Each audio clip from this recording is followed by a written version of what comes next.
On the heels of an impressive showing with a surprising Team Europe that lost to Canada in the final of the recent World Cup, Leon Draisaitl was back in familiar orange and blue Tuesday, set for his preseason debut. You know, it's always fun to see your teammates after a long summer, and you know, I think everyone's really excited about this building and about the guys that we've added. So it's nice to get back into it.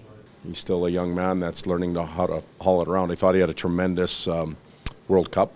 Was a factor in their success. Scored some big goals and played responsible all over the rink. And he looks fairly confident coming back. So hopefully he can carry that on. Heading into this season, there's been plenty of discussion that Draisaitl could play a swing role, shifting from center to wing and back. It's a luxury Todd McLellan has at his disposal. I'm very comfortable with playing the wing. I've said it many times before. You know, again, I don't really care where I'm playing. You know, I can play wing as good as I can play center, so for me it's really not a big deal. Although he took reps on the wing this morning, the 20-year-old German will center Nail Yakupov and Patrick Maroon against the Ducks. But that could all change game to game. A lot of it will be based on what the other pieces are within our group.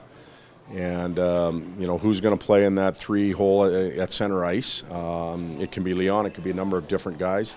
The opponent will come into play, injuries, fatigue, road, home.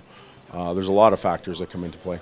Having Maroon on Draisaitl's wing tonight is a good sign, considering the big winger had a scare in Vancouver last Wednesday when he did not finish the game with what looked like a left leg injury. Now the blue line will feature a few guys that are fighting for a roster spot. Eric Graba, Griffin Reinhart, and Dylan Simpson will all be in action as camp heads into its final week.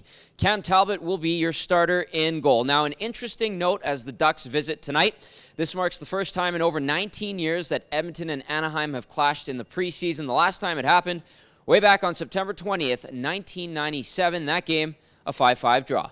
Tom Gazzola, Oilers TV.